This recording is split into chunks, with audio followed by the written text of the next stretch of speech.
Gananjana Shalakaya Chakshu Unmalatam Yaina Tasmai Shri Gurave Namaha. I was born the darkest ignorance, and my spiritual master was kindly opened my eyes for the shining torchlight of transcendental knowledge. I therefore offer my respectful obeisances to his lotus feet. Srila Prabhupada ki jai. Jai.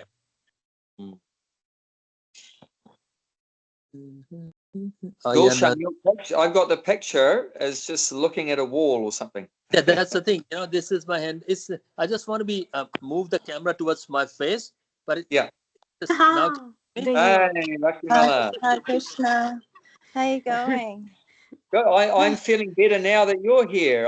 So happy to see you. Now I'm feeling twice as good as I was a minute ago. That's good. Yeah, no, that's nice. I'm having trouble with it on my computer, so I'm on my phone. But yeah, I think we're all having trouble with it. Gulshan and me both. Yeah, I don't know. I use it all the time for TAFE, and then it's saying I'm not connected to the internet or something. Okay. Okay. Anyway, you made it. I made it. One thing, while you both are here now, I'll repeat what I said earlier. Actually, with this setup, you don't need to sign into Teams at all.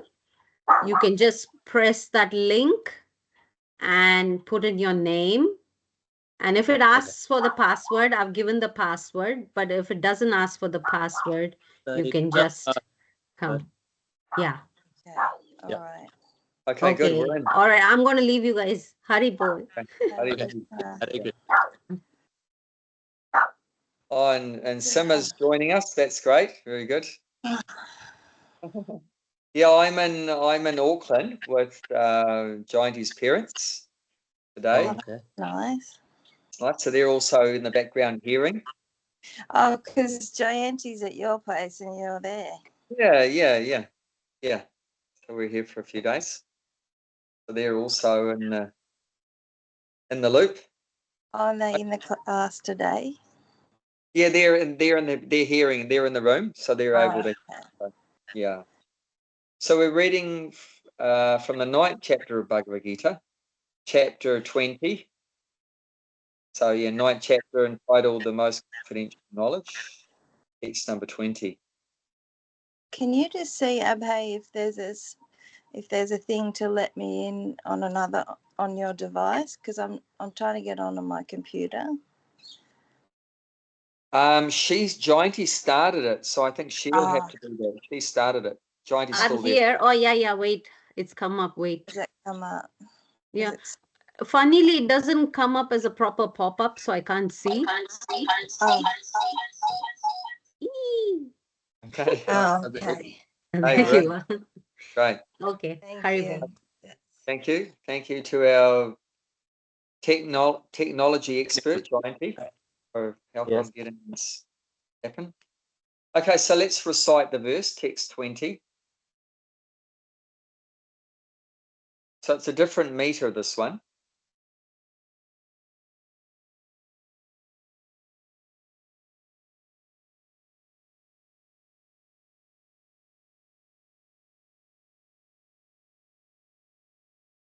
Trividyamam samapa putapapa.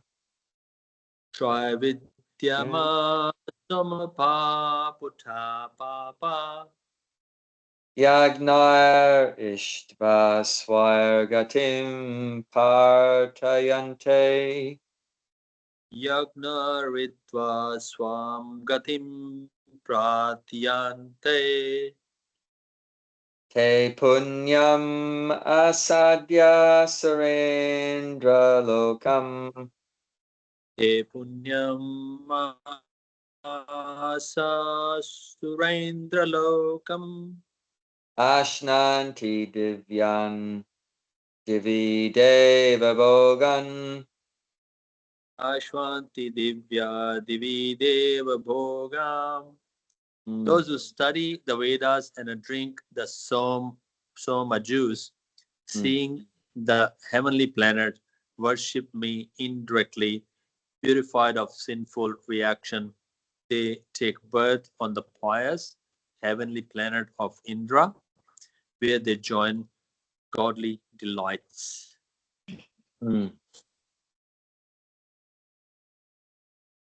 So we've been hearing about Krishna is giving some indications in these last several verses about how we can remember him and think of him in the material world. Like I said, even if we're not a pure devotee and we don't have full love for him, that we can see Shyamasundar dancing in front of us with playing his flute, wearing his yellow dhoti. So we're not pure enough to see Krishna's spiritual form, but we can perceive the energies all around us. Like I said, I'm the heat of the sun, I'm the light of the moon, I'm the heat of fire. Like that, we see these things every day, even with our material eyes. We can see God's energies. And that way, if we know the science of how to connect the dots, you know, there's games, right? You can get games where you just connect the dots. So these energies that are around us that we're experiencing and perceiving every day, they're all connected with Krishna. So we just have to know that there's a relationship between all these things around us, that they're energies of God, the energies of Krishna. And that way we can be Krishna conscious. We can start off our Krishna consciousness, even though we're coming from a background of ignorance and passion, and we don't have a lot of goodness and everything like that. We don't have much love for Krishna, but we can start from where we are right now with our material vision and everything like that. But with this basic knowledge that everything is God's energy around us, we can start to develop our relationship with him. And obviously these things are very essential, important to us. We can't live without the sunlight. We'd be an ice block.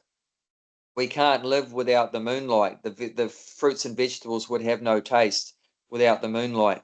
We can't live without some heat like that from fire or so forth. You know, so without air, without food, all these things without the earth. So all these different energies, we can realize that God is maintaining us. So he's our best friend. He's always providing exactly what we need, all the necessities of our life. So we can start off developing bhakti, means some gratitude. You know, thank you for giving me this food. Thank you for, you know, like Christians say grace, right, before they eat. You know, thank you, God, for providing us this food. You know, so we're starting to develop some respect and gratitude to God. Thank you for the sunlight. Thank you for this food, you know, so forth. Thank you for this air. Thank you for this, giving me a healthy body and so forth like that. So in that way, the relationship, the love can develop. So now it's talking about different kind of worshippers. So we've looked at the different energies. Now we're looking at different kind of worshippers. So this is quite common that, you know, people might have some knowledge about God and worship for God, but it's not pure. It means they still have some material desires. So in the beginning, that's expected, that we may have some material desires. We still want to enjoy our senses. So here we hear about, you know, a class of persons that worship the demigods. They want to go to heaven. Even in Christianity, right, there's a lot of talk about heaven, about going to heaven. Even Muslims talk about heaven. You know, so Hindus also, you know, talk about heaven as a higher place in the universe where there's more enjoyment than here, and living a longer life, like it's explained in the Vedas, that you can live in the heaven for 10,000 years of the demigods. That's how long the lifespan is. But it's not 10,000 Earth years, it's 10,000 of their years. So 10,000 of their years, one day there is 6 months here. One day there is 6 months. So how many days in 6 months? About 180. So it's 10,000 years times by 180. So it's a long time from our point of view. But from a spiritual perspective, it's nothing. You know, it's nothing at all. And, you know, so that's why we call it a relative world. Why do we say it's a relative world? Because depending on where you are and everything, things change. It's all relative. It's relative to, it relates to where you are. I mean, an ant is doing everything we do. Say we live for 100 years, an ant is doing that in a few days, or sometimes a moth or something might do it in 24 hours, like that. They grow, they take birth, they grow, they reproduce, produce some kids, and then maintain for some time, dwindle and die. But they're doing that within 24 hours of our time, or 3 days or a week or whatever like that, depending on what it is. And it was far out. Just a week or so ago, I saw one triangular shaped green thing sitting on the deck. And I thought, what is that? So I had a closer look because my eyes aren't so good. And it was a big moth. It was huge.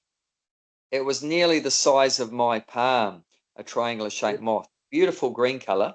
And I picked it up. It was just sitting on the deck. I didn't want anyone to stand on it. And I picked it up and it stayed there. It didn't fly away. And then I noticed there was a pile of little white balls in my hand behind the moth. And what I realized, it was dropping eggs. So it was dropping eggs. About every 2 seconds, it dropped an egg. So I had a pile of about 20 eggs in my hand. So it was reproducing, so that moth might only live for, I don't know, a few weeks or something like that. And already, after a week or two, it's dropping eggs, and the next moths are going to take birth from that. And so I placed it under a tree and let it do its thing, but it's amazing. So whatever we're doing in 100 years, they're doing in maybe a few weeks or a few days. And on Lord Brahma's planet, one day for Lord Brahma, he lives for 100 years, but his 100 years are different than ours. It's relative, right? So his 100 years, no, his one day on Brahma's planet is 4.32 million times by 1,000 of our years. 4.32 million times by 1,000. That's one day for Lord Brahma, and his night is the same length. And then like that, he's got so many weeks, so many months, so many 100 years, like that. So different time periods are there depending on where you are. So people have an idea, well, I can enjoy for so long in the heaven, and they hear that there they drink the somaras, and somaras is, they're drinking the somaras. It's a herb. It's a herb, and they take the juice out of this herb, and by drinking that, it makes them feel like they're immortal. It makes them feel very strong and fit and healthy. And even if they get attacked by, like, the demigods are attacked by the demons, so even if the demons attack them, then they won't die. They won't. If they get their arm cut or leg cut or whatever like that, then the body will heal itself. The somaras has like sort of magical kind of healing potencies and things like that. So it makes them feel very, almost invincible like that.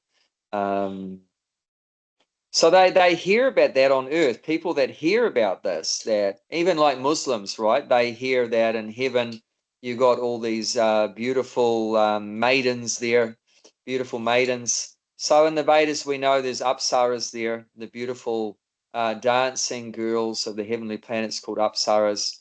And there's Gandharvas. Gandharvas are the singers, so they have beautiful voices.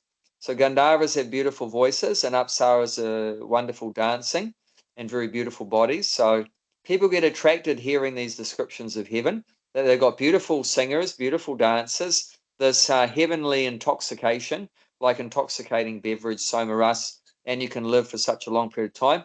And they think, wow, I want to go there. So they'll do the worship.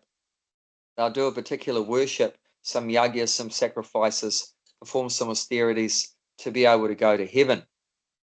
So, but a devotee of Krishna won't be doing that. So why aren't we doing that? Because we hear descriptions about the spiritual world, Vaikuntha, which is far, far even more better than heaven. But not everyone is hearing these descriptions.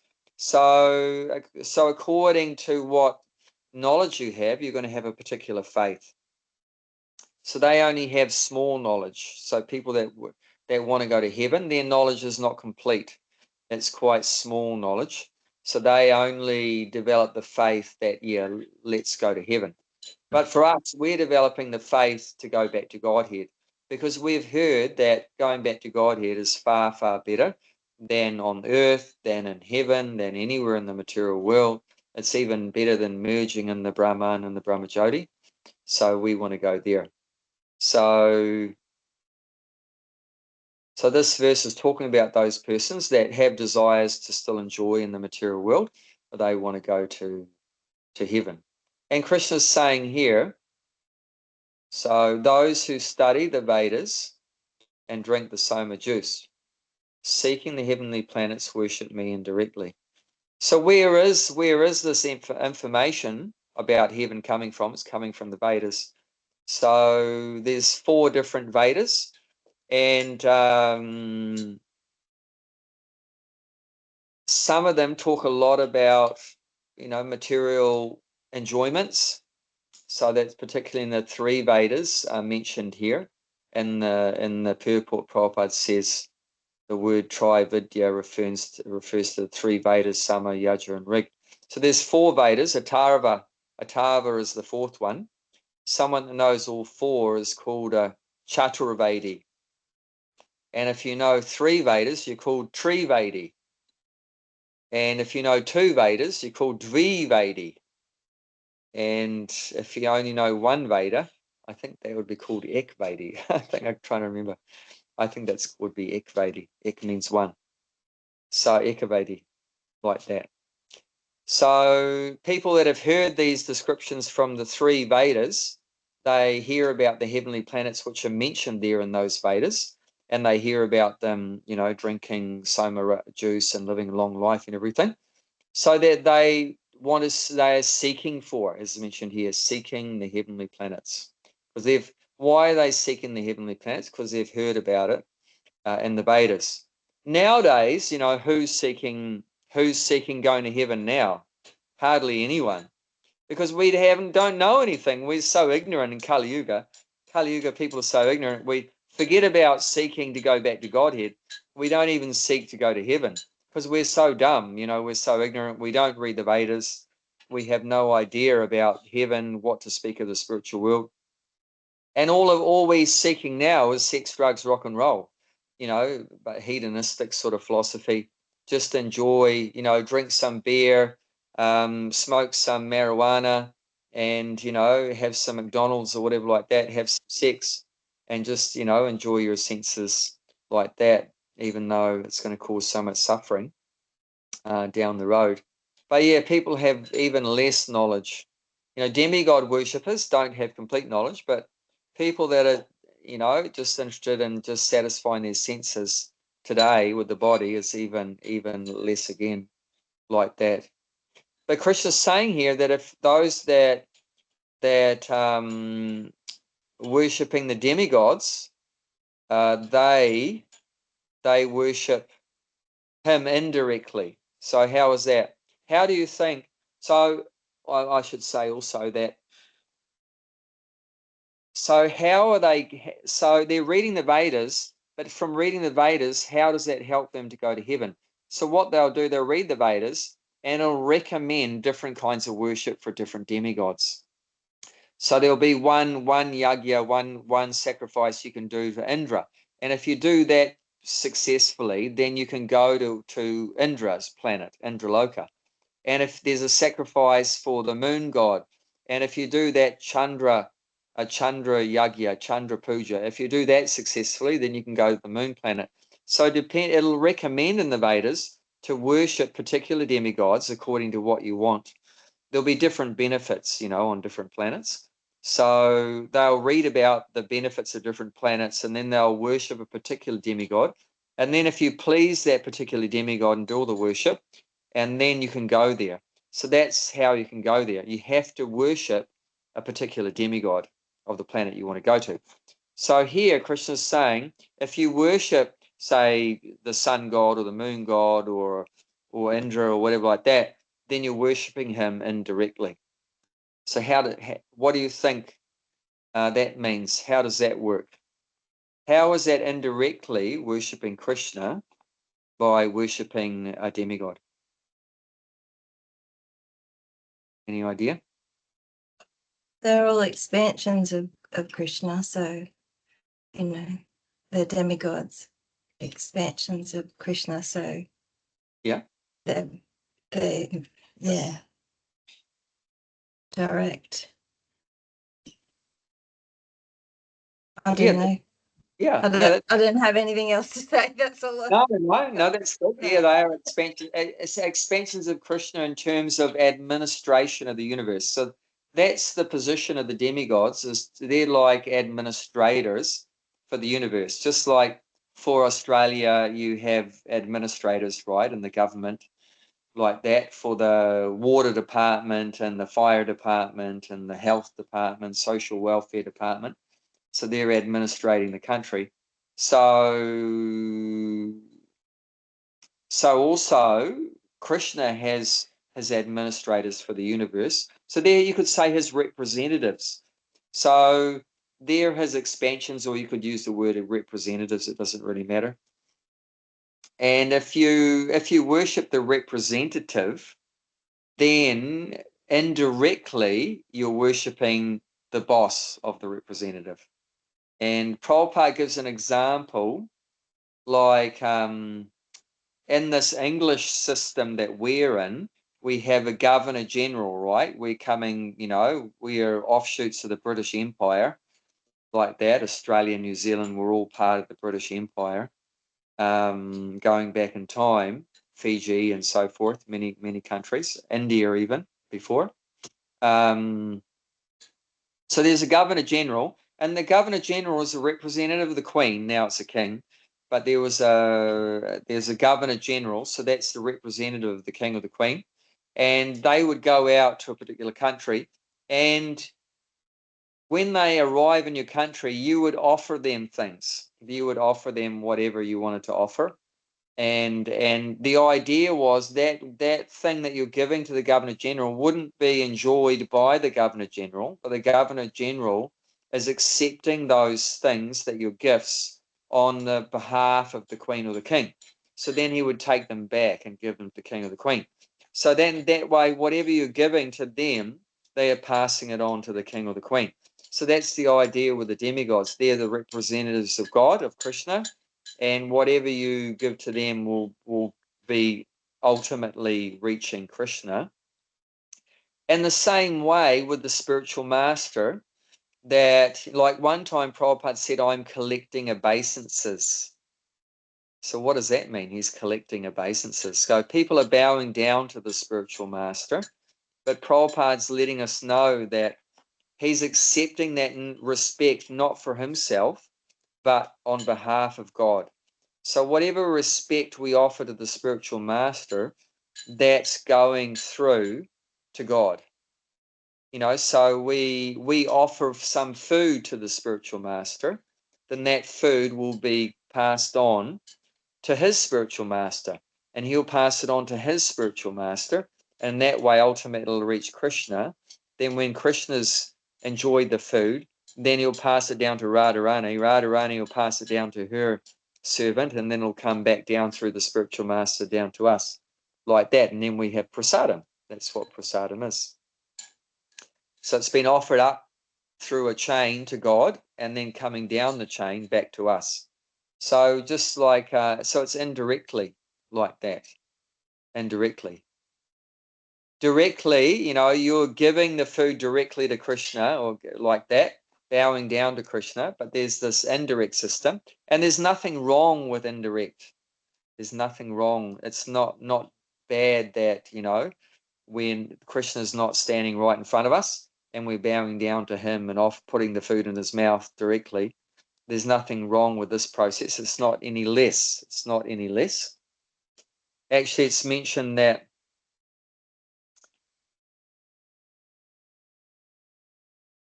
what our real position is that we're the servant of the servant of the servant of the servant of Krishna. Das, das, anu, das. And there's nothing wrong with that. We shouldn't think, oh, I'm not Krishna's personal direct servant. Oh, that's not very good. like that. No, that's according to our Gaudiya Vaishnava philosophy. The more that we become the servant, the more better it is. Why is that? Any ideas? Why is it better to be, 100 servants separated, from Krishna, rather than immediately serving Krishna? Because materially, right, that's not good at all. If you've got an organization, there's the CEO, and you're the very bottom of the organization. You clean the toilets of in the bank tower, and the bank CEO is at the top story, and you're cleaning the toilets on the bottom, on the ground floor. That's not very good at all. But in spiritual terms, the more down you are, the better it is. Any idea how that works?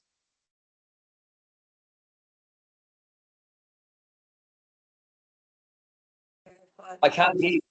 Yeah. Is it because we're not sort of purified enough to be serving? Oh, hold on. I can hear you. Be serving God. So, and we make so many offenses and things like that, that it's better if we just try and serve who's above us, or I don't know. I mean, that should be the attitude of the devotee, that we're very sinful or contaminated or whatever. We're not qualified to serve Krishna. That should be our attitude, and Krishna's pleased by that. But that's not what exactly I'm talking about. That's a different subject. But what I'm talking about is that why it's better to be the servant of the servant of the servant so remotely like that is because Krishna's very pleased when we serve his servants. The more we become the servant of the servant, Krishna's very pleased by that humble service attitude, because Krishna loves his servants. Krishna loves his servants. So if you're serving someone he loves, his servants, if you're serving them, then he becomes more pleased than if you're serving him directly. You understand? And Krishna's just think about this. Krishna's got everything, right? He's got unlimited wealth, unlimited knowledge, unlimited beauty, unlimited fame, unlimited renunciation, the 6 opulences, by that unlimited strength, everything. What can we give him? What does he need from us? Nothing, zero. He's completely self-satisfied. But is that the same with his servants? Does his servants need nothing?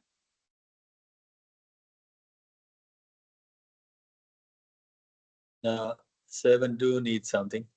Yeah, servants do need something. We have material bodies, for one thing, which needs so many things. We need food, we need shelter, we need clothing, we need help, where we're not, like Prabhupada said, I am one old man.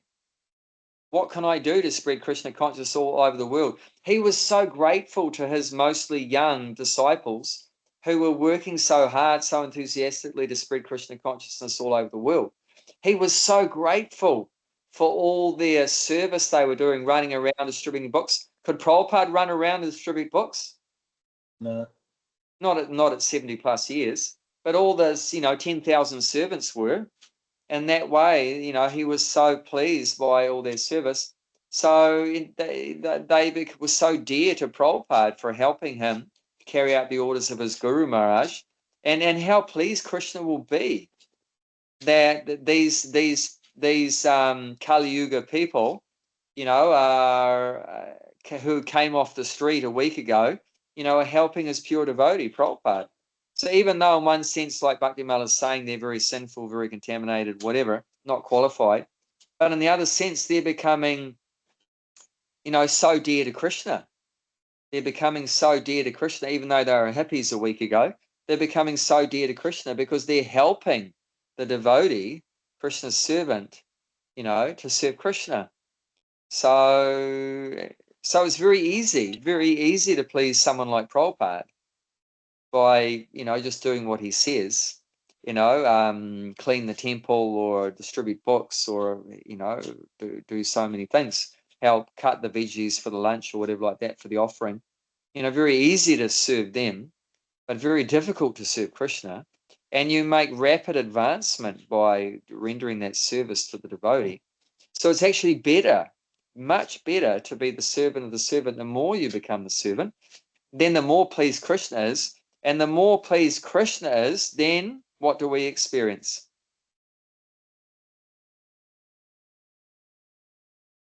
Happiness. Happiness. Yeah, more happiness. So our happiness is related to Krishna's happiness. If Krishna's a little bit happy, then we'll become a little bit happy. If he's more happy, then we become more happy. If he's most happy, then you become most happy. You know, so the more you serve his servants, you become, and he becomes more and more happy, and you become more and more happy. So I've given this example before, but it's said like in the spiritual world, the gopis, they're older cowherd girls, and they are married, and they're the ones rendering direct service to Radha and Krishna. So they offer the garland to Radha and Krishna. They offer the food to Radha and Krishna. They put the chandan, the sandalwood, on the body of Radha and Krishna. They massage Radha and Krishna by that. So they're doing direct service to Radha and Krishna. However, the manjaris means they're younger cowherd girls. They don't have a husband. It's before marriage. And their position is to assist the gopis who are older. So the gopis are more senior, and the manjaris are assisting them. So they're the ones that make the garland, that prepare the food, that what do you call it? Rub the sandalwood on the stone, doing the hard work. Has anyone done that before? Put up your hand if you've rubbed sandalwood on a stone before to make the paste, sandalwood paste. So it's hard work, you know. So they'll do that, and then the gopi will take that paste and anoint Radha and Krishna's head with that sandalwood paste that you worked hard to do that. But it said the manjaris are watching in the forest groves. They're watching behind the bushes. So the manjaris are not visible. They're in hiding, watching their sandalwood pulp getting put on Radha and Krishna, watching their garland get offered. And but the interesting thing is what's said is that they experience pleasure hundreds and thousands of times more than the gopis.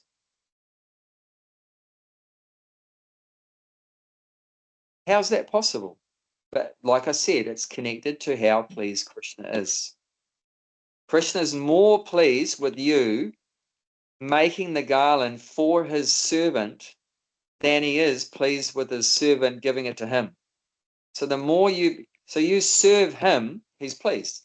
If you serve somebody that's serving him, he's more pleased. If you serve somebody that's serving somebody that's serving somebody that's serving him, he's even more pleased. So the more you become in that chain a servant of the servant, he can become more and more pleased like that. So yeah. And then that's you know, and there's more humility there, like what Bhakti Mala said. I'm not qualified, I'm contaminated, or whatever. There's a lovely story with Radhanath Swami before he was a Swami. He was just Radhanath Das, and this is a new Vrindavan, the first ISKCON farm back in the early 70s, probably 72. Prabhupada celebrated Janmastami in New Vrindavan 1972, and Radhanath Swami was there. Actually, yeah, there's many stories, but no, I'll stick to the story. And then Prabhupada was going to give a class, and as the etiquette is, that someone would come up and offer a garland to the speaker, offer a garland to Prabhupada before giving the class. So Radhanath Das was given that service to offer the garland, and he'd never done that before. And he was pushed forward. He was given the garland and then pushed forward to offer the garland to Prabhupada. But he didn't feel himself qualified. How can I'm so rotten and whatever I am, how can I offer this to the pure devotee of Krishna, Krishna's pure representative? How can I do this? So the garland was like hanging in the air, but he couldn't like put it around Prabhupada's neck. So eventually one sannyasi was impatient, and Prabhupada was like wobbling his head, like, you can put it. He's like wobbling his head. But he still couldn't put it. He just couldn't bring himself to do it. That I'm just too contaminated or whatever. So one sannyasi was impatient, and he grabbed the garland out of Radhanath's hand and put it around Prabhupada's neck. But the interesting thing is, Prabhupada never looked at the sannyasi. He was just looking at Radhanath. So who was he pleased with? With the sannyasi that put it around his neck, or with Radhanath that felt, I'm not qualified to directly serve the spiritual master? Yeah. So that's what pleases Krishna also. Take that right back to Krishna. That Krishna is very pleased that you become the servant of the servant, rather than just directly serving. And directly serving is also wonderful, of course. But yeah, in our disciplic session, that's thought to be more desirable. The more we can become the servant of Krishna's servants, that's more desirable, opposite to material society. In material society, everyone wants to come to the top. We all want the top position. But in spiritual society, the bottom position is very good. It's very good. Humble service. That's the secret of perfection. Having a humble service attitude. This is what pleases Krishna the most. Because like I said, Krishna doesn't need the service, right? He doesn't need us to do the service of making the garland and cooking for him and cleaning and everything like that, or singing for him or dancing. He doesn't need anything. He has trillions of wonderful, expansions and energies doing it far better than what we can do. Anything. But what he wants to see from us is our attitude, that we have that attitude. So not just the service, but it's the attitude in which we do the service. That is what pleases Krishna very much. Like that, if we have that humble attitude in which we render service. Yeah, so that's the principle there. If you worship the demigods, then you worship Krishna indirectly. However, Krishna will say also in other verses that it's better not to do that. It's better not to worship the demigods. There'll be other verses that say better to just worship him than through the demigods like that. Because, like I said, they don't have full knowledge, so that's not good. They may be thinking Indra is the supreme, or Surya is the supreme. So that could be done better. That they only have small knowledge, called alpha medasa. Medasa means your intelligence. Meda means intelligence, and alpa means small. So they're small intelligence. So they're thinking Indra is God, or Surya is God, or Brahma is God, or Shiva is God.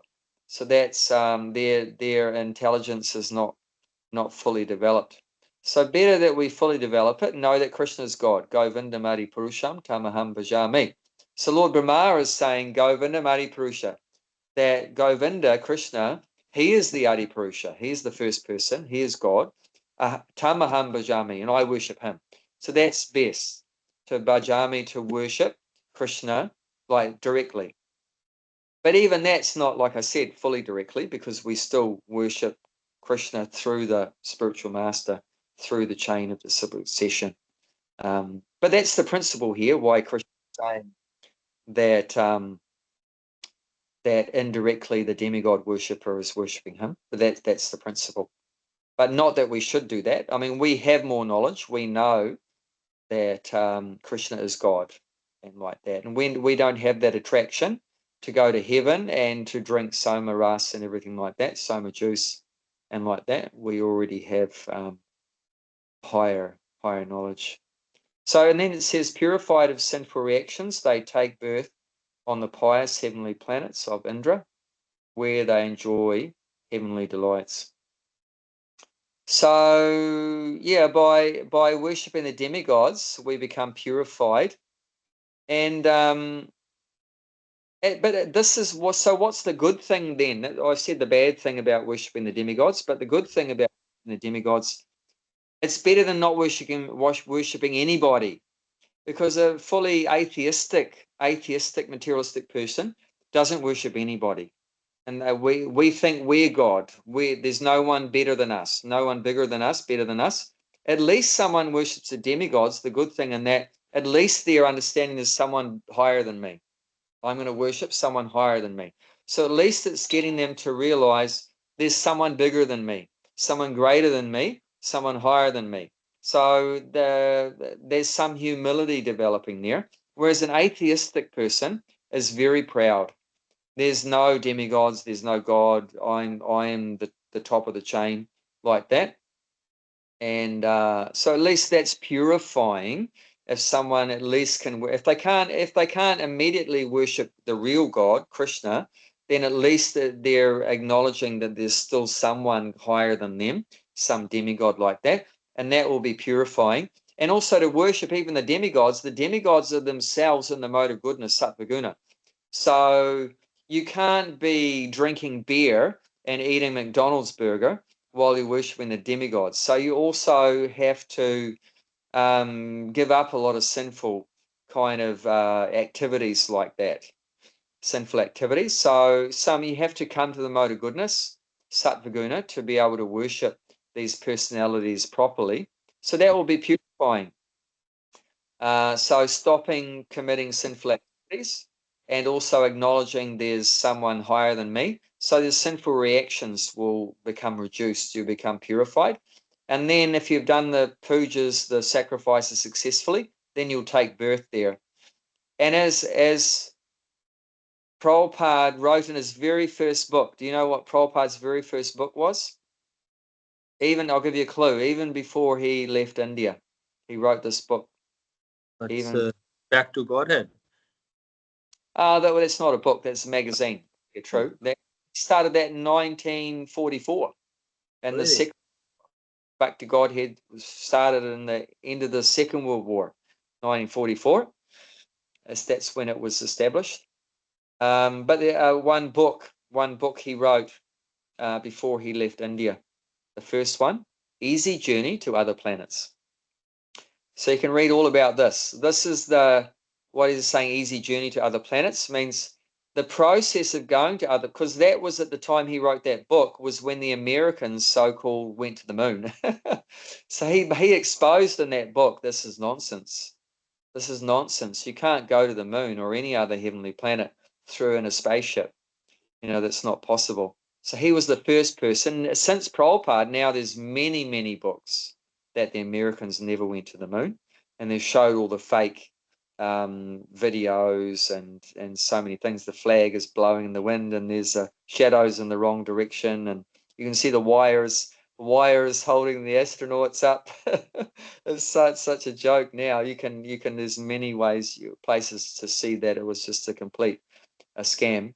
But anyway, Prabhupada was the first one, and he said that this is the process of going to the higher planets. You have to worship the demigods, live in a pure way, do the right rituals and pujas and everything, and then you can go there, and then you can take birth there, but not by forcing your way in with a spaceship and everything like that. And another thing is, in the West, we hear that, on the moon, there's just rocks and sand. Prabhupada said it's a load of rubbish. This is a very highly civilized beings living there on the moon and all the planets. According to the Vedas, there's life on every planet.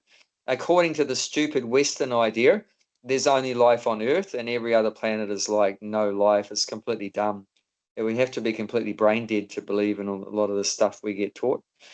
It's just so ridiculous. How egocentric we are. Because Abai is living on the earth, therefore there's life here. And because I'm not on all the other places, it's all just dead rocks and sand.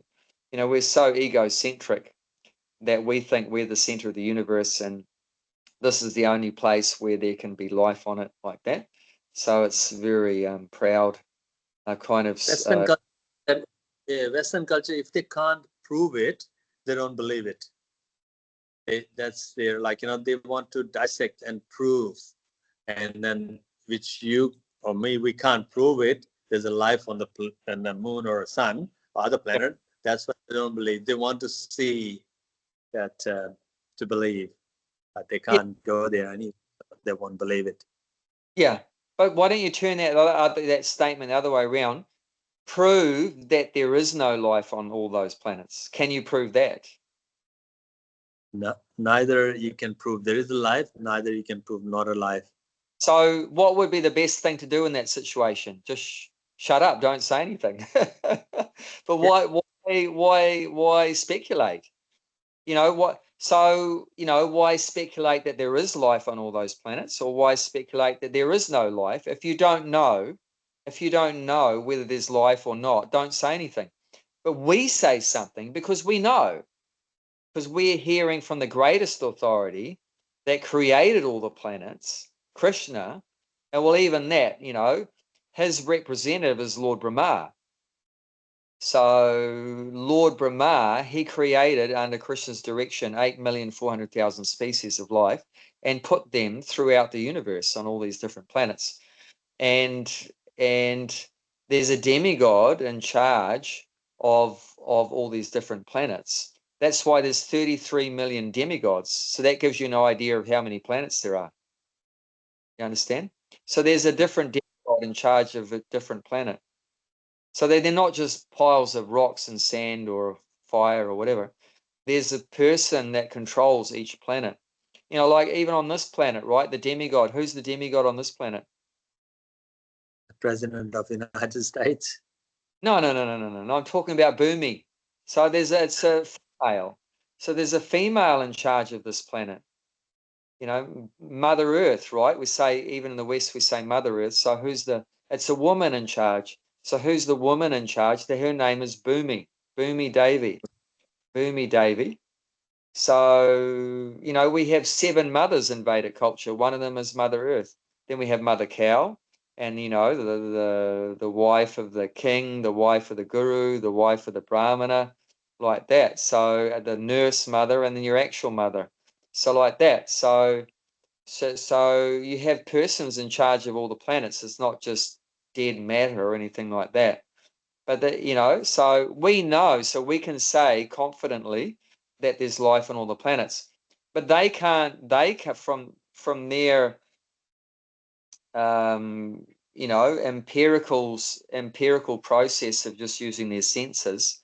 With their senses, they can't prove either way. So better they just shut up and say, I don't know. But if you don't know, why talk?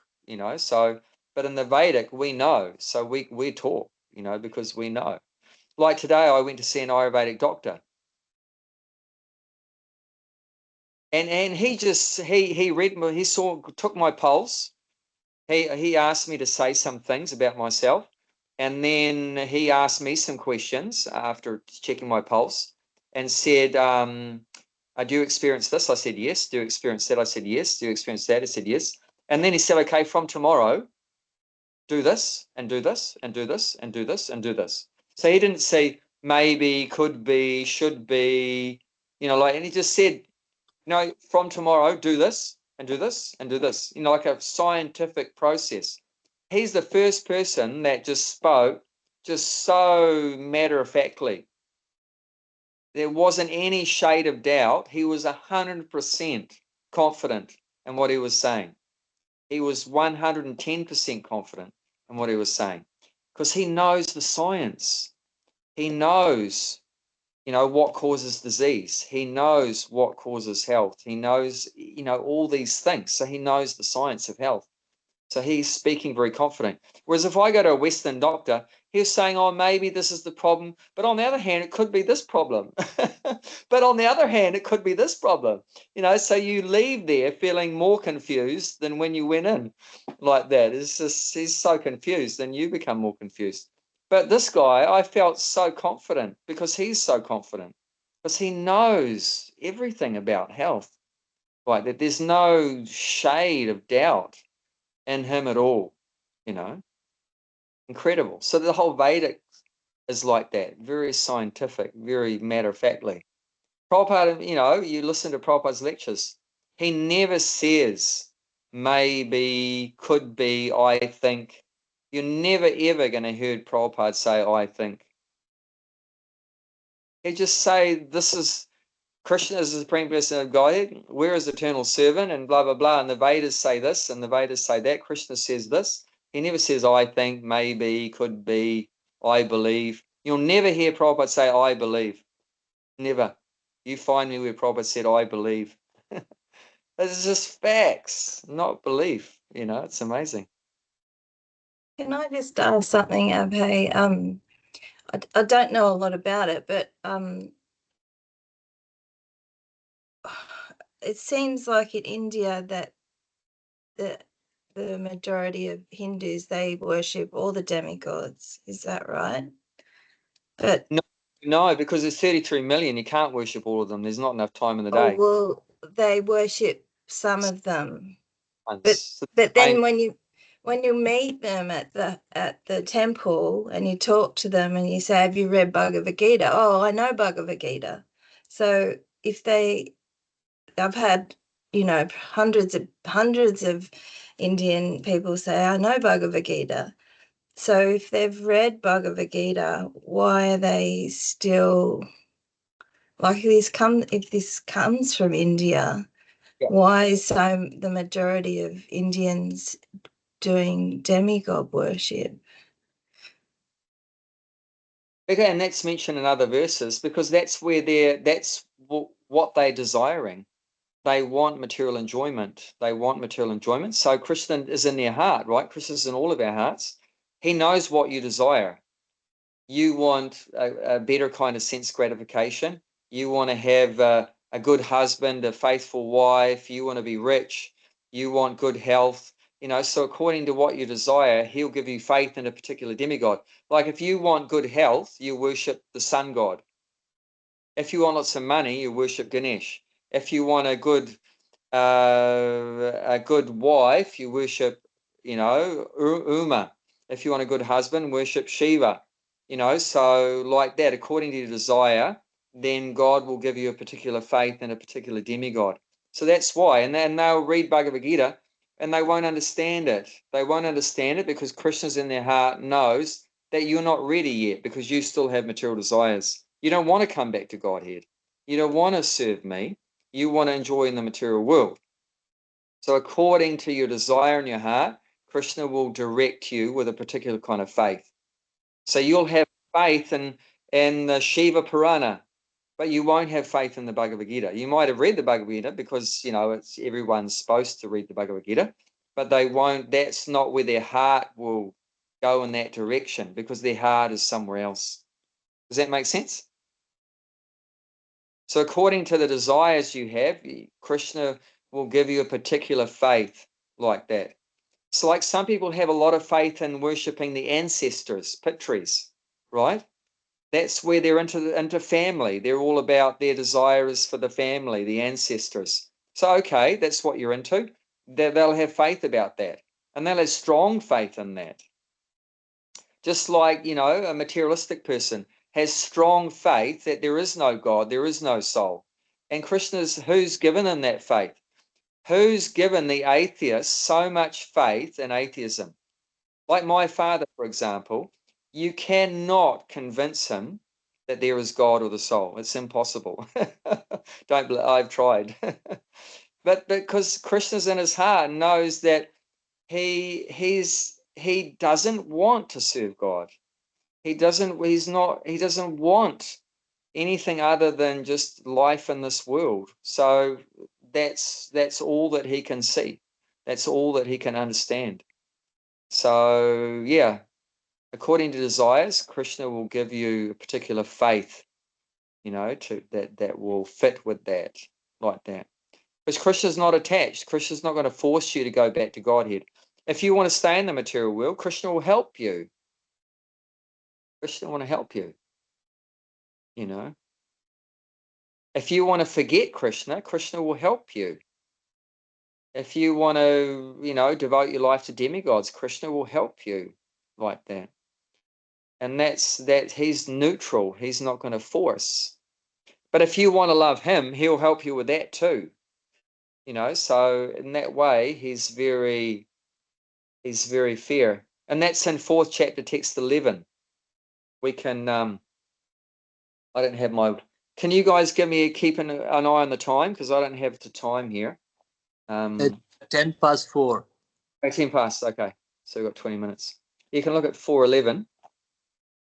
I'm just going to get my charger for my phone. Interesting, the time in Australia is 4:11. Yes. That's wonderful. Verse is 4:11, time is 4:11. Now it's 4:12. The verse is 4:12? No.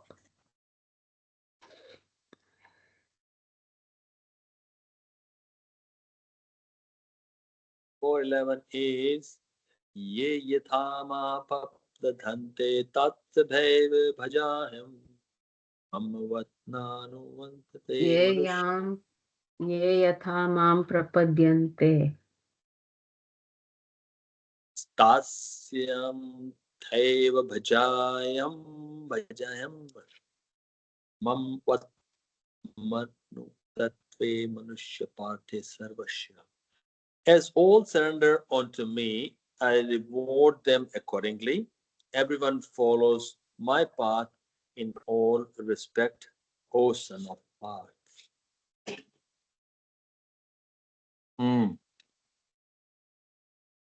See what I'm saying, that Krishna's reward you accordingly.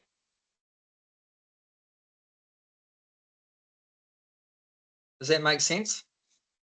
Yeah, but back to the question for your father, if he thinks like that all entire his life, and then next life he's gonna be like the same, life after life he's gonna be the same, when he's gonna come to Krishna then?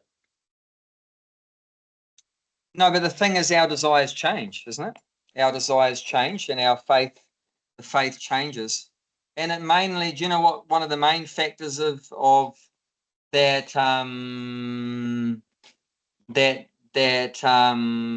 causes us to change? What's would you say one of the main factors that causes us to change? Maybe disease. If you're sick, illness. Some suffering. Yeah. Yes. Yeah. But the main thing is the sangha, the association. So depending on who you associate with, like one of the main reasons why, we have taken up this path is because we had some association with devotees. Yeah. So that can completely transform us, having that association. And your father will get the association with the devotees, he probably can change. Yeah, but see, and if someone's very much in that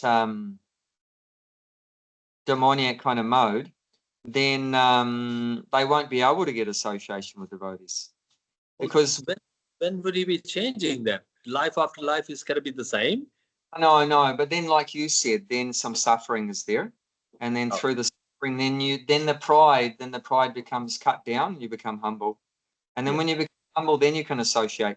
So yeah, what you said is very true. If someone's really in that lower mode, demoniac mode, they have to go through some suffering. And then when they're humble, then they can take association with devotees. But then there's also the example, like, by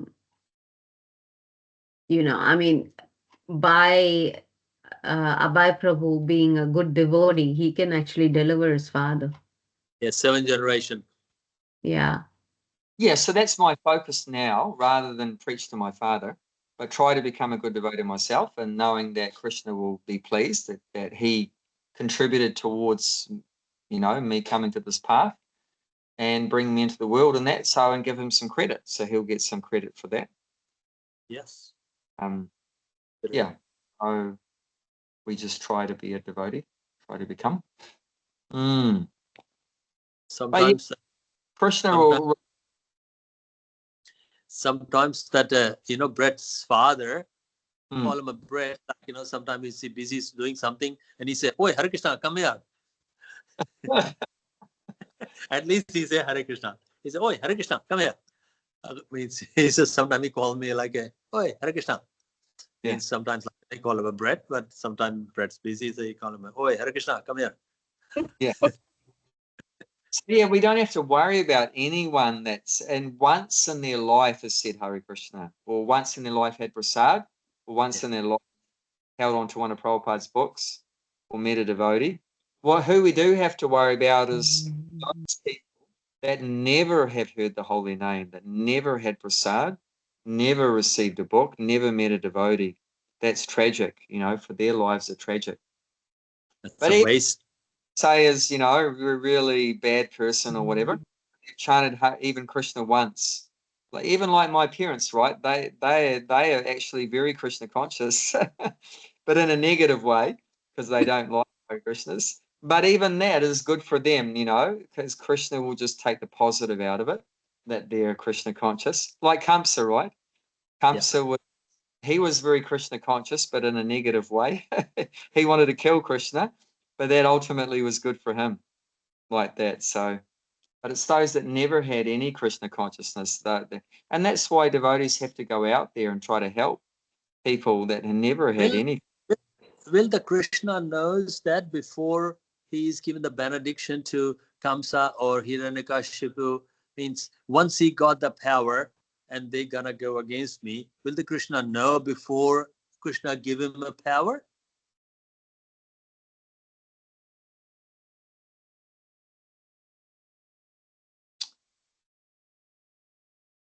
Krishna knows. Krishna knows everything. Yeah, he knows everything, but at the same time, you still have free choice. Like, it's not that Krishna didn't knew that it's Krishna knows, because Krishna knows past, present, and future. So he knows future. So he knows what choices you're going to make, but still, you made the choice. Yeah, you know what I mean? Krishna knows choice. Yeah, but when the Kamsa got this power, Krishna knew that and now gonna come and kill him.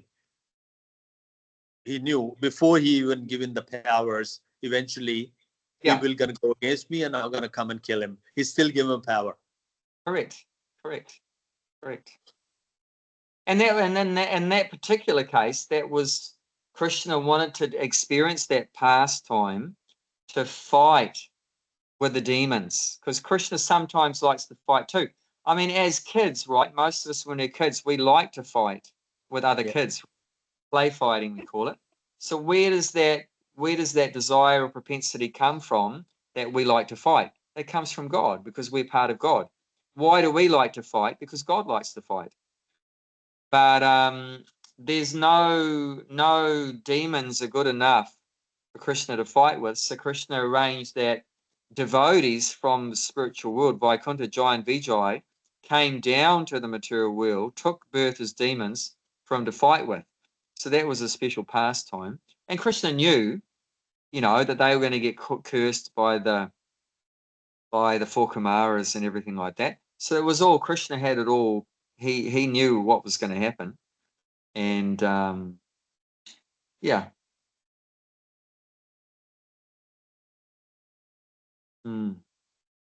That's interesting.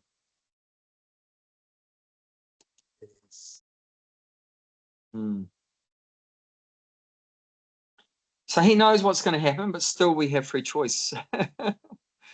And like in the Bhagavad Gita, 11th chapter, text 33.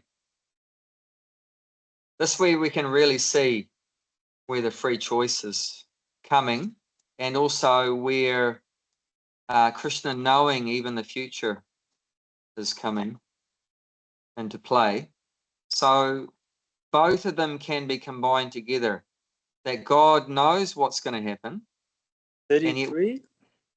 Yeah, 33. 11:33. Yeah, therefore, get up, prepare to fight and win glory, conquer your enemies, and enjoy a flourishing kingdom. They are already put to death by my arrangement, and you, O Sabyasachi, can be but in an instrument in the fight. So Sabyasachi is another name of Krishna. I mean, sorry, Arjuna. It means one who fires the arrows very straight. He fires the arrows very straight. So it's the name of Arjuna. So he's talking to Arjuna. Prabhupada says in the purport, Sabyasachi, in the beginning of the purport. So he's talking to Arjuna. And then, so this is brilliant, this verse, to explain this point. Because here in this verse, we can understand that Krishna knows the future, because he says here, they are already put to death by my arrangement. Yeah, so who's they? Means 60 crores. 64 crores, a crore is 10 million. So 64 times 10 million soldiers, kings and their soldiers, Krishna had to wipe them all out. The thing is, you say 64 crore, but in Ayodhya, where the Kurukshetra is not big enough to put 64 crore people in there. Well, either Krishna shrunk the people or he made the place bigger. Like that. Because I know Kurukshetra, I've been there, but it's a 64 crore. Okay, fine. What's that? I mean, I've been to Kurukshetra. It's not big enough for 60 crore people, but I don't know where the size of Kurukshetra back in those days must be large. Yeah, but what Kurukshetra is today, it could have been a bigger area. Yeah. You know, the demarcation of what Kurukshetra has been a lot bigger. But isn't it also said that when Krishna was there, there's no consideration of space, and I mean, space would just, dimensions are not really what we understand as dimensions. Yeah. Yeah, Krishna's the master of time and space. I mean, he can just change it. And there's more people that lived 5,000 years ago on the island of Dwarka, that's off the coast, the western coast of India. On that island, Krishna created, there was more people there than on the entire population of the earth today. Did you hear that right? So there was more than 6 billion. Yeah. There was more than 6 billion people on that island. So Krishna, he can change time and space. You know, we have an idea, 1 dimension, 2 dimension, 3 dimensions, whatever. But Krishna's like unlimited dimensions he can work with by that. But anyway, the point is, Krishna here is revealing that he knows the future. He's saying the future is that nobody's going home from the battlefield. Everyone is going to die there, except for the Pandavas, that everyone's going to die. And then the other part that we're understanding in this verse is that that you, Arjuna, can be but an instrument in the fight. So that's the free choice. So Krishna was going to kill everyone. Either Arjuna would be the instrument to do the killing, or if not, he'll get someone else to do it. But one way, they're all going to die. But the thing is that he, like he said in the beginning, prepare to fight and win glory, conquer your enemies and enjoy a flourishing kingdom. So if you become the instrument in Krishna's plan, then you get the glory, you get the credit. If someone else does it, then they're going to get the credit. So it's just a matter of, do you want the credit or someone else is going to get it? You know, if you become the instrument or not. But one way or another, Krishna has a plan. But why didn't he tell the Bhagavad Gita to Yudhishthira or anyone else? Only Arjuna, not Yudhishthira or Bhima or Nagara said. Arjuna said, no, I'm not going to fight. Then he would get someone else, and he'll give someone else all that power to do all the killing. But, Arjuna did use his free choice correctly. At the end of the Bhagavad Gita says, yes, I will fight. Is a Krishna can twist someone's mind? He can, but if Arjuna keeps saying no, he could have to regulator switch to be twisted mind. He said, okay, I'll fight. He could do that, but he doesn't like to, because then where is your love? Gulshan, love me or I'm going to shoot you in the head. That's not, what kind of love is that? And who wants that love? We don't want that love. So there has to be free choice there, otherwise there's no love. So Krishna wants that bhakti. And like I said, Krishna doesn't need anything from us, but he just wants that love. He doesn't need anything. He can get some place. he chose the Arjuna because Karna was to kill Arjuna. He says, I'm not going to touch anyone else, but I'm not going to spare Arjuna. I'm going to kill him. And Krishna says, you know what? He took that, he's got a benediction and then he want to kill Arjuna. I have to stay with him to protect him. Otherwise, he will kill Arjuna. And he said to Draupadi, I will not touch anyone else. Your 5 sons will be remain 5. If I kill Arjuna, I'll come to you. If Arjuna kill me, then he will still have 5 sons, but I'm not going to touch any of them. But Arjuna, I'm not going to leave him, man. So Krishna knows he's a mind. Karna was very powerful. So yes. he said, if I stay with the Bhima or Yudhishthira, he can kill Arjuna. So I stay with him. And then that has been done. Yeah. All his creation, all his decision. Yeah. So it's not contradictory that Krishna, he knows the future, what's going to happen, and also that we have free choice. So both can be blended together. So yeah, it's not that we're robots or anything. It's not that Krishna's making us do everything. But we have the desire, and then Krishna will make some arrangement to make that happen or whatever, if it's our karma. Okay, so let's read the purport of the verse. Bhakti Mala, do you want to read the purport for today? Yeah. The word Trey Vidya refers to the 3 Vedas, Sama, Yajur, and Rig. Yajur. A Brahmana who has studied these 3 Vedas is called Trivedi. Anyone who is very much attached to knowledge derived from the 3 Vedas is respected in society. Unfortunately, there are many great scholars of the Vedas who do not know the ultimate purport of studying them. Therefore, Krishna herein declares himself to be the ultimate goal for the Trivedi. Actually, Trivedi take shelter under the lotus feet of Krishna and engage in pure devotional service to satisfy the Lord.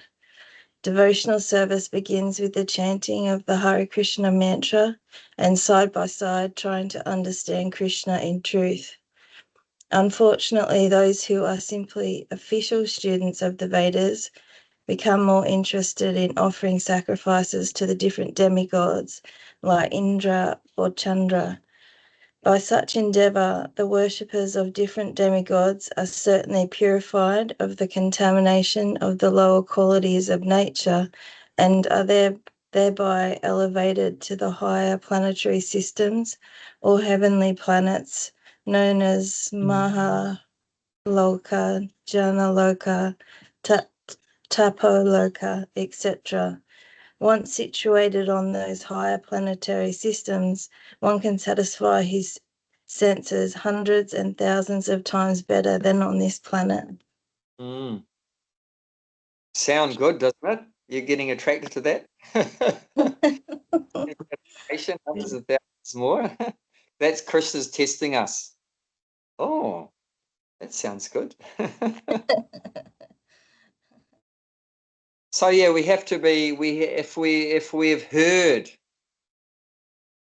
of the ultimate enjoyment of having association with Krishna and Krishna's devotees, then we won't be attracted to this.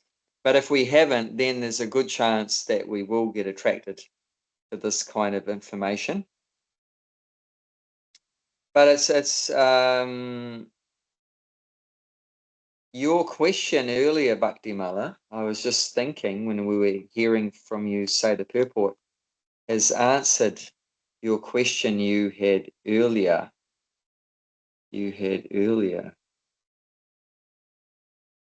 What was that?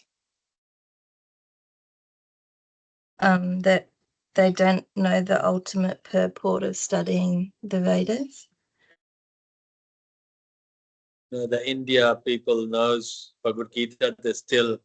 You were saying. We're saying.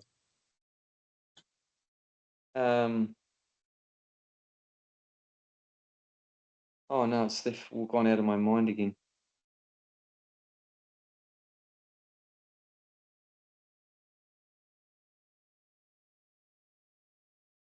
Anyway, it might come to mind, but anyway, yeah, that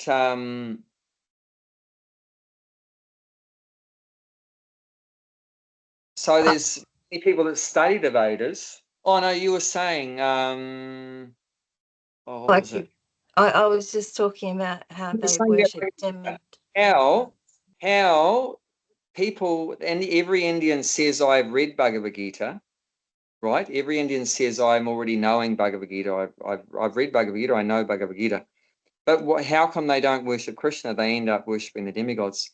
So like that, Prabhupada's saying in this verse in regards to studying the Vedas, you know, they call themselves a tree Vedi. But Prabhupada says it here that partway through, it says, unfortunately, those who are simply official students of the Vedas become more interested in offering sacrifices to the different demigods like Indra and Chandra. So just means superficial or official students of the Vedas. Whereas earlier, Prabhupada says, if you go back up, actual tree Vedis take shelter under the lotus feet of Krishna and engage in pure devotional service to satisfy the Lord. So you've got those persons. So everyone's reading the same Vedas, right? It's not different Vedas. So some people read the Vedas, and through that, they understand that Krishna is the supreme, and they engage in pure devotional service. So other people read the Vedas just very superficially without understanding the real substance and essence of it, and they end up worshipping the demigods. So it's the same, everyone's reading the same books, but some people read the books and they get a different meaning from it than other people. And like I said, it comes down to what's in your heart. If in your heart you want to search out for the ultimate truth and you want to find the ultimate perfection, the ultimate happiness, then you'll find Krishna in that. But if you just want some temporary enjoyment, then Krishna will arrange that's what you see. Does that make sense? You know, you've got all these people reading the same three Vedas, Sama, Yaja, and Rig. Some of them end up becoming devotees of Krishna, and some of them end up being demigod worshippers. What happened? They went in different directions from reading the same books, but it comes down to what the desire in their heart.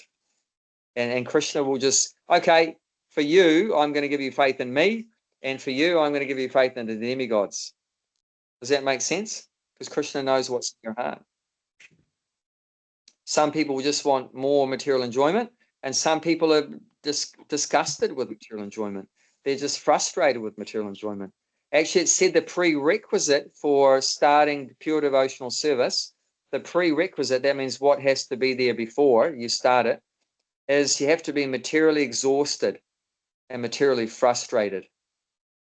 If you don't have those qualifications, you're not going to be able to take to devotional service.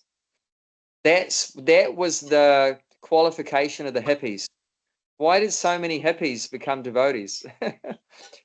Not because of their long hair or their dirty appearances. It was because they were materially frustrated people, materially exhausted people. They all had rich parents. Like my guru's parents were multi-millionaires. And actually his father offered Prabhupada to write out $1 million check. No, actually offered his son $1 million check. Offered a Giriraj $1 million check to leave Prabhupada and come back to the family. And he didn't want it. Because he's materially is not attracted to all that anymore. Has had all of that material enjoyment and realized it doesn't bring real happiness.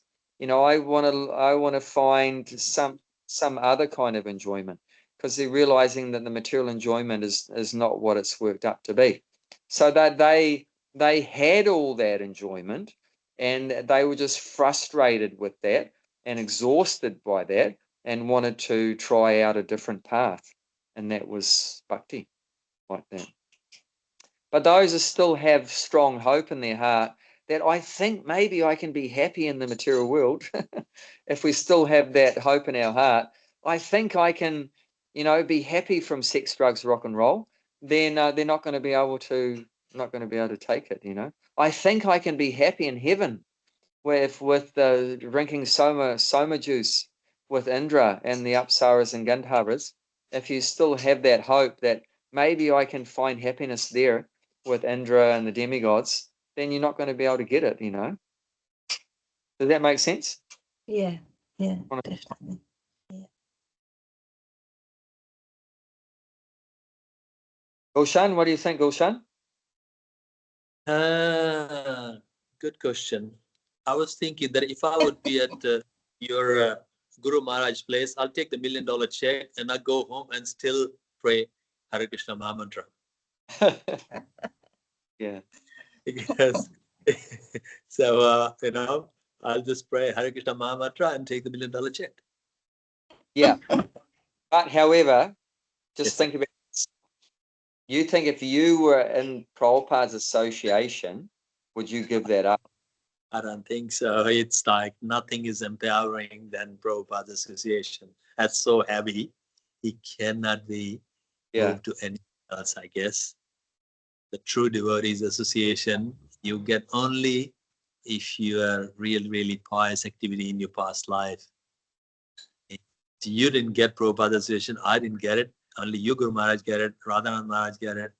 They're very special souls. Mm. Yes, they're not ordinary. In Prabhupada's association, they were tasting bliss much more than millions of $1 million checks. Definitely. Millions of $1 million checks would not compare with a moment in Prabhupada's association. Even one devotee, Shama Sundar, mentioned that he said, whenever I came close to Prabhupada, if like walked in a room with Prabhupada in the room, I felt like I walked into a bubble of bliss. It was just world. When you came close to Prabhupada, he said, you always felt so good. Even though before you came close, you might have had so many anxieties or problems. But as soon as you came into that Prabhupada's bubble, you just felt like on top of the world. You're just like so blissful. And you never wanted to leave that. You never wanted to leave. Even when I was close to Radhan Maharaj, that's just like unexplainable. I was very close, just one step away from the, like I was just, what happened there in the Chaubari temple, all that when the Radharani Maharaj came, the Mangalati, there was like 1,500 people on the Mangalati, in that temple. So I was in the middle. I was not in the front because in the front is all brahmacharis and all the, the high one.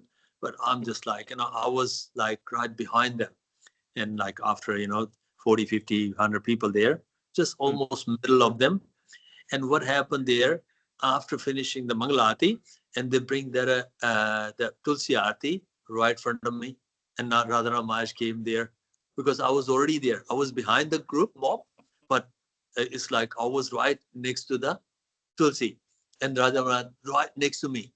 And I said, that wasn't my plan to go. I don't think so. I'm good enough to go to close to Radharani Maharaj, but he came to me because I was standing at the end of the queue, and that's where the Tulsi came. Like, or just coming in there, like in a half a meter of circle there. Yeah. It's just a complete unexplainable thinking, like, feelings like that. It's just like, you cannot explain. It's very, very calm feeling. Yes, because of their energy, the true devotees, the energy is great. Well, nice. Yeah. Because you had that humble mood, Krishna brought him back next to you. Yeah, that's right. He came next. I said, oh my God. I was like, almost like, what am I going to be doing? I was just like getting style. I couldn't even move anywhere, not in the front or back or behind, because Tulsi, they bring in middle of the temple. And I was there, and like I was there because all they were in the front, and I was not qualified to go in the front. So I was behind all that. And then when they bring the Tulsi there, I said, where do I have to go? Do I have to go back where the front is? Or should I go move back? And I'm just getting style. And I didn't move. I couldn't able to move.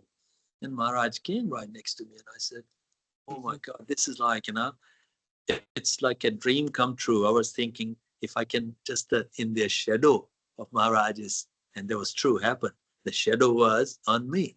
And I was just there, I said, done. I'm done. That's it. So when he was dancing and then he took the step, like when he was dancing, when he went to a bit of then Prabhupada Arti in their Guru Puja, and then dancing, and I put the hand under the feet of Maharaj, get the, Charan Dhuli. It's like in the dirt, and then I took it hand out, otherwise he'll be step on my hand and it'll be like, oh, who the hell are you? But that was good. Yeah, it was a very, feelings is. Oh, thank you for sharing that. That's very nice. So Nice. good. Nice. Everything is there. Okay, we're back to the restaurant now. You like to say anything, Appa? You want to say anything, Appa? You want to say anything that comes to mind? Good. Good.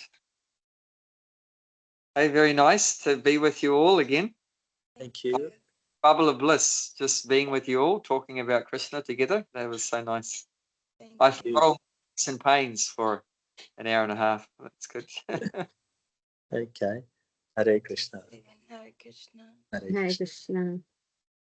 Hare Krishna to Bhakti Mala Mataji and then Gulshan Prabhuji. Yeah, they've all gone. Here, unmanifest. Yeah, you see, you both are all very lucky to attend the class. Yeah, because I am missing it every time. You can also join.